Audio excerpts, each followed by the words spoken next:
Hi, how are you?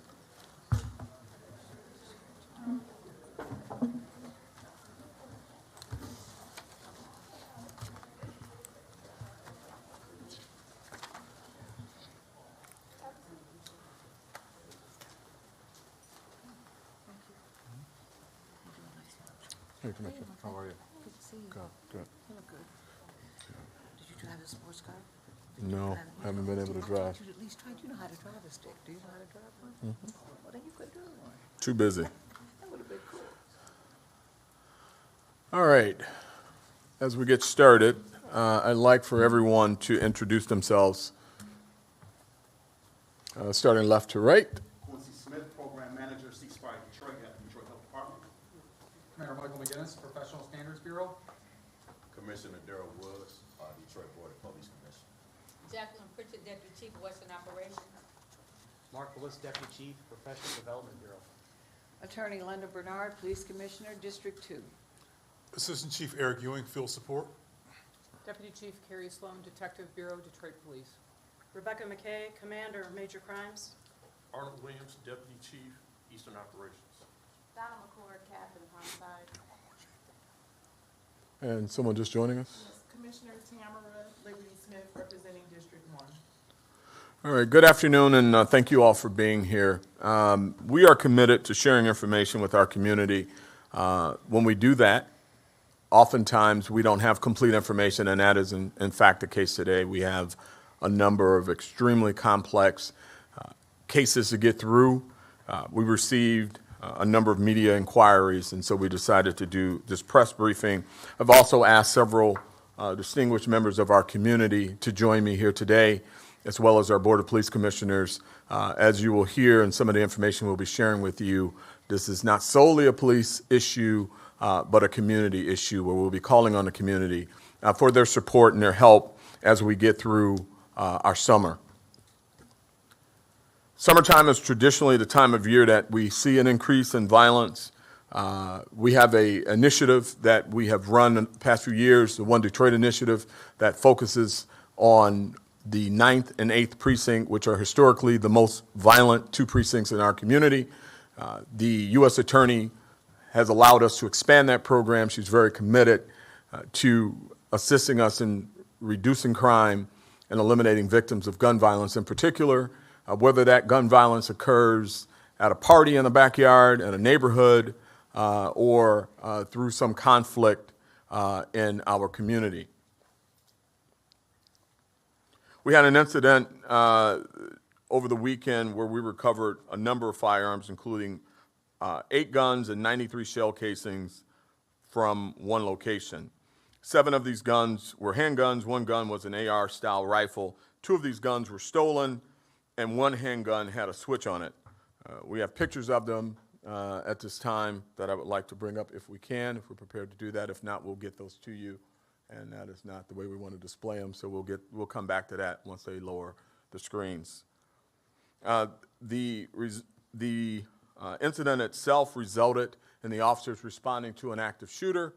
Upon their arrival and engagement, it led to an officer-involved shooting, which we are currently investigating.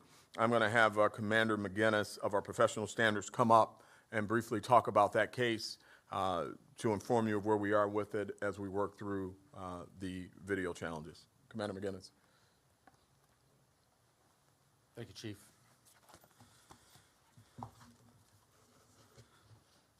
On Saturday, June 1st at about 1:15 a.m., there was a party in the 16500 block of Trinity that resulted in, I'm going to pause while the screen's lower.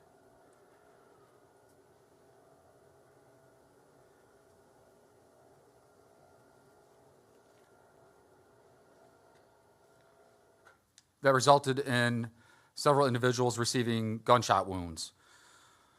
Patrol officers were several blocks away when they heard shots fired. They were on a traffic stop that they ended when they heard the shots fired, and they were responding to said location. They also were dispatched while they were on their way by dispatch because numerous 911 calls came in indicating that there was an active shooter and that persons were shot. Upon arriving, they encountered an individual who's been reported to have possession of a firearm, and an officer-involved shooting took place. That scene, when we responded, we were able to recover over 90 spent shell casings from, as Chief said, a whole variety of different guns. We are in the process of still continuing to collect and process video evidence, and we need to identify and interview many, many witnesses. And so this investigation is going to require a lengthy amount of effort on our part to determine what occurred and have more answers for you. Thank you. At this time, I would like, if we can, Sarge, to play the audio of what the officers were responding to. I think it will provide some context to just how violent that scene was. 16515 Burt, 16515 Burt. That's being fired right now. Operator can hear the shooting. Caller states he heard approximately 100 shots. States the shots are still being fired. Nothing further. 6 impact, you can RTF us, show us rolling that way. 14. 6-2, back in. 14. 8-1, 2. Fired right now. Operator can hear the shooting. Tennessee advised we're getting an active shooter. 16515 Burt, 16515 Burt. That's being fired right now. Operator can hear the shooting. Caller states he heard approximately 100 shots. States. So that's what the officers were encountering when they got there. As the commander indicated, there were well over 100 people at this location. We know that 4 of them were shot. The investigation is very complex. 93 shell casings that we're running through NIBIN right now to see the connectivity of those shell casings. 8 guns, 2 of which, 1 had a switch, 1 was stolen. So a lot of work to be done, but that's where we are in that portion of the investigation. Moving on to a second incident that occurred. It was 5 people shot Saturday morning at 2 a.m. Thankfully, all the victims are likely to survive. This is under investigation, and I'm going to ask if D.C. Williams can come up and talk a little bit about this case. Early Saturday morning in the area of West Warren and West Grand Boulevard, we received a call just before 2 a.m.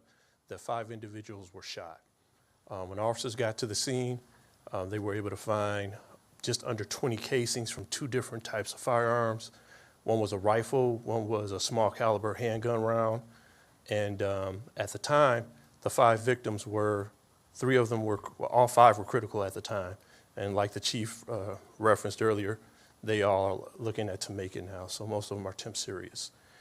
With the shooting, there was 1 vehicle. It looked like a white SUV. It basically pulled behind and to the side of the vehicle in question where the 5 people were inside. And there were 2 shooters that opened fire into the vehicle. Those 2 shooters drove off after the shooting was done. And that's pretty much what we have right now. All right, and as we've indicated, we know that the summer months are the months that we typically see an uptick in violence, but that's unacceptable, and we have to do everything we can as a police department to reduce crime. We continue to see the numbers statistically move in the right direction with regards to a reduction over the same time last year, but those are mere numbers when you're talking about 5 people being shot, 4 people being shot at events throughout our city. You can't celebrate numbers when you've got real people that are impacted by this violence. So we continue to look to our community. We continue to look to our partners and our partnerships, like the partnership that we have with the U.S. Attorney's Office on the One Detroit initiative, which will focus on taking gun crimes in particular and violence in particular, murder and its attempt, out of the 8th and 9th precinct, expanded to the 2nd precinct, and candidly any precinct where the person has a Glock switch. I've also directed the officers to focus in on these large events, large-scale events, providing a layer of security, but at the same time enforcing those violations and those ordinance violations of loud music and disruptive behavior in our communities. Our residents, our community, they have a right to peace. They have a right to safety. And we certainly, again, call on our partners. At this time, I'd like to ask Commissioner Darrell Woods to come up and provide a few comments. I want to thank you, Chief, for your great leadership, and thank this department for staying strong and staying resilient. I also want to applaud the officer who went inside the fire. We don't know if she didn't respond in the manner in which she responded, that we don't know if we'd be like Akron, Ohio, where 25 people were shot. You know, so the officers has been courageous. They have stood up, and that's what this city need. We need good leadership from our officers, and so when they do the good work, we need to applaud that. And I definitely, it's been 3 officer-involved shootings within the last week, and they have been horrific situations, but they have been courageous and very, very compassionate on the officers' end. Only one fatality in that situation, and that was a mental health situation. And so I really want to thank you, Chief, for your great leadership. But I also want to say to the citizens of the city of Detroit that we are one community. We are all in this together. I am very, very grateful for the People's Action, Detroit 300, Ceasefire, and all of the community groups, Force Detroit, and the other community groups that's out there, boots on the ground, offering resources to the people in the community. There's help for you, citizens. Connect with these organizations. These organizations are working to be able to bring healing and resources and opportunity to the citizens of the city of Detroit. And also, let's continue to pray for the chief and pray for this department as they continue to lead with dignity and respect. Thank you very kindly.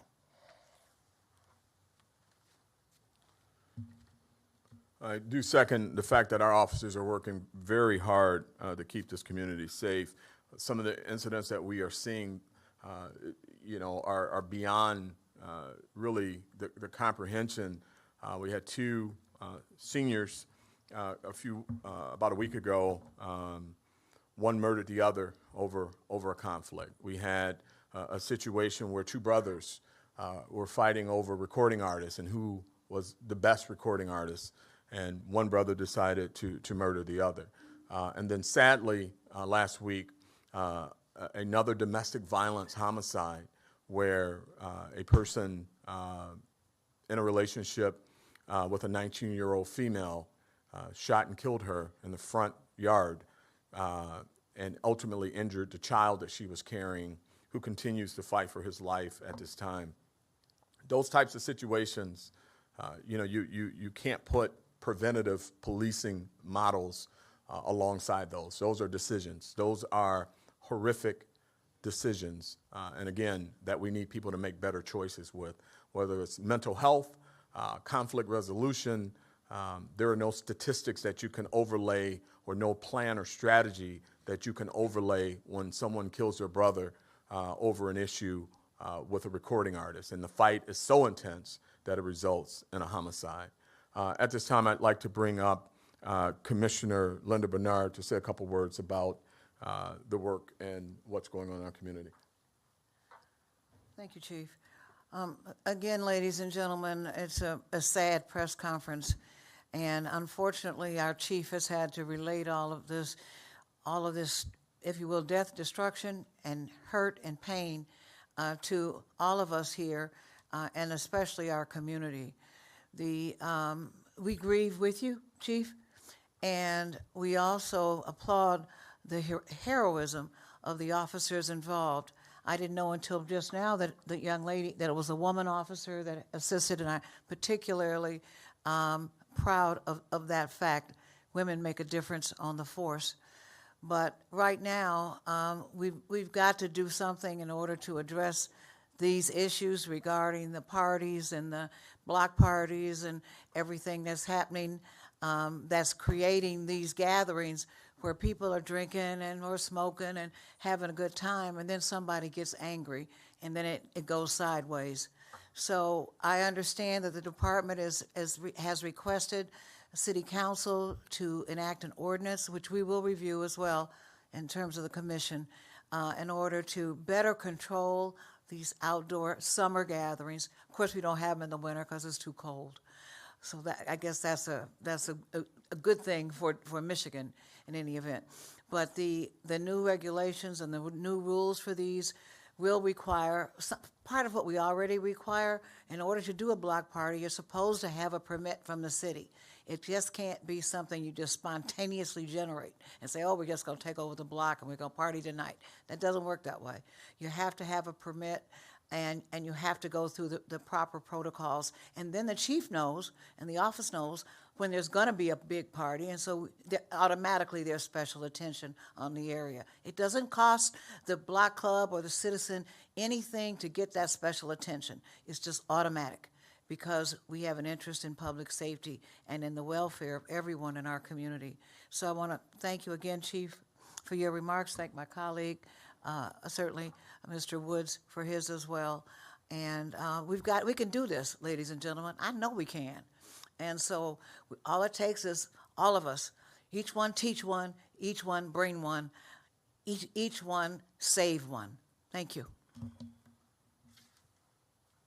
So just a few points of clarification. One is the officer-involved shooting continues to be open, and we're early in that investigation. We have not concluded any findings yet, which is why I haven't brought to the board a finding or an identity of the officer just yet. It's just very early in the investigation. With regards to the ordinance, we have entertained that. We have not submitted the ordinance to council yet. I think there's enough on the books already that we can look at. There's a noise ordinance. There's an ordinance regarding, being able to assemble and have those types of street events where you close down the street. And certainly there's disorderly conduct if people are out of control, public intoxication, or public drinking. So there's a number of things that we can do before we enact an ordinance. We don't want to take anybody's summer away. We don't want to stop anybody from enjoying a party and a barbecue. We're going to keep people alive and safe. And I think that we can get there if people just practice responsibility, leave the guns at home, and exercise good judgment. And on that vein, I'd like to bring up, if I could, the ceasefire director, Mr. Quincy, to talk a little bit about the work that they're doing to help bring some of this violence down. Thank you so much, Chief. The responsibility of public safety doesn't just fall on DPD. It falls on the community. It falls on all of us. I don't know too much I can say that hasn't been said already, but I do want to make this really clear. Those who are at highest at risk of violence right now, black and brown, young males, 13 to 17. That right there is the demographic that we have to engage. We've got to touch. I was at an event yesterday, about 40 black men who are in different entities and businesses, right? And I employed them. Grab a young man, teach him, guide him, lead him. We are not doing enough, and we have to do more. So I'm employing all of the CVI groups, all our community leaders, our stakeholders. Invade the lives of these young people. Continue to teach, continue to engage. We have to do more. We're not doing enough. Thank you. Thank you. We have tremendous community support here. I see a number of folks in the audience, and I just want to again thank all of you for being here. With that, we'll take any questions. Seeing no questions?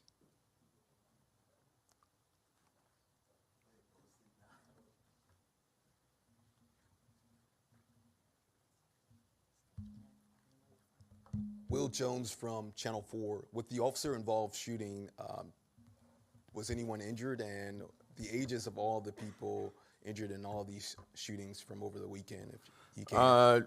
I can get you that after the conference. I know that the officer-involved shooting, there were 4 people at that location that were shot. We're working through the details of that. That's the one where over 90 rounds was fired.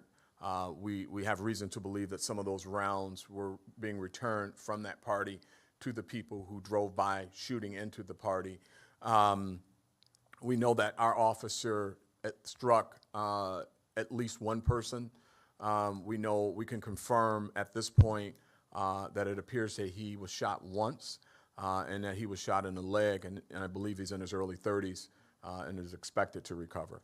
So with the 4 people shot, one of those was injured by an officer and the other 3 were injured by a suspect? We are looking into every aspect of the case, and it's way too early with that number of rounds to determine what happened. We do know, as you heard, that the officer responded to an active shooter.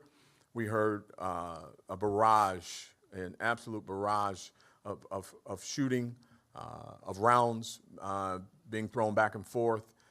So we have to really get granular with what exactly occurred. We know our officer encountered one person with a weapon. We know that to be factual. We know that our officer discharged her firearm. We know that our officer struck at least that person that was armed. We're looking into every other aspect of the case, and once we find out early in the investigation, as you can imagine, with that number of recovered rounds or shell casings going into Nibin and really trying to restructure what happened or understand what happened at that scene, it's going to be a few days out. Thank you. Good afternoon, Dave Kinchin with Fox 2 News and former criminal justice, public safety spokesperson, City of Philadelphia. Question about the firepower, especially with some of these weapons recovered. How difficult is it to go after the proliferation of these types of weapons, particularly when there are switches involved? I imagine this is a constant effort, but can you speak to that? Yeah, it is a constant effort, and that's why we're very happy to have the One Detroit initiative with our U.S. Attorney, Dawn Eisen, who has agreed to take these cases federally. If you've got a Glock switch, you shoot in one of these areas that we've talked about, or you've got a Glock switch, she's looking at those cases, and you're talking some serious heavy time. The idea is not to lock everybody up. I've said that ad nauseum. We know we can't arrest our way out of this. We would much rather have people make better decisions, enjoy their summer, not bring guns to a yard party. But as you can see, with 9 weapons recovered, that is not the case, or 8 weapons, I apologize. One being a high-powered rifle, AR style, and at least one with a Glock switch. So, you know, our job isn't to change behavior, it's to hopefully encourage good behavior, and people make better decisions. We don't want to engage like this. We don't want to encounter Glock switches and ARs and parties. We don't want to encounter them anywhere. We want people to enjoy their summer and let simple conflicts go so that they can survive another day. That's what we're looking for. Thank you, Chief. Appreciate it. Hello, Chief. Faraz from Channel 7. So I'm sorry if I missed this, but the folks injured at the block party, what's their current status right now? 2 critical. 2 critical. 1 temp serious in the 4th. 2 temp serious, 2 critical. Thank you. We were there out in the neighborhood. They told us that that house was also firebombed the next day. Is that true? We can confirm that the house was in fact firebombed the next day. Fire arson is investigating that. That adds to the complexity of this investigation and getting people to really kind of help us understand all facets of what occurred. And I understand that you are proposing some sort of a restriction on these block parties. I guess two questions. One, in an ideal world, what kind of restrictions or confinements would you like these block parties to operate under? And until something like that is passed, what would your message be for folks with summer approaching and, you know, folks will be celebrating or, you know, holding block parties? So, point of clarification. When you see the number of people injured at these events and you see you know, innocent people being shot. You see innocent people trying to enjoy their summer, and you see the consistent nature of what's occurring when someone brings a gun to an event like this and make the unbelievable decision or the worst decision of their lives to use a gun at an event like this. You explore everything. And one of the things that we explored was, what if we had an ordinance that we passed that required, you know, a number of things, a safety plan, if they wanted to use a weapons detecting system, we could help them, restricting the hours. But here's the reality. who you're going to hurt with that are the people who are trying to do it the right way, right? I mean, so I think the better option for us is to, at this time, and maybe we do something different a little bit later, but at this time, let's enforce what's already on the books, which, you know, disorderly conduct, noise ordinance, parking ordinances. There's enough things on the books right now where we can encourage people to do things the right way. When someone calls on you, you know, the incident with 93 shots fired, there were 5 calls to that house prior to the shooting. And we went each time, and we were very patient and talking to the homeowner and giving them an opportunity. And then ultimately, by the end of the night, it resulted in what you see in front of us. But prior to that, you know, with the noise and some other things, they turned it down. And I'm not second guessing the decision making to let people enjoy themselves. But hindsight being as it is, you know, you can't help but wonder, what if you'd have shut it down? So if there was a restriction, let's say midnight, party's over, maybe that helps us. But we're not there. We're going to enforce what's on the books now. We're not going to make everybody, you know, consider everyone's party a problem. I mean, how many parties do we not know about because there hasn't been an incident? Thank you. All right, thanks. All right, thank you, everybody.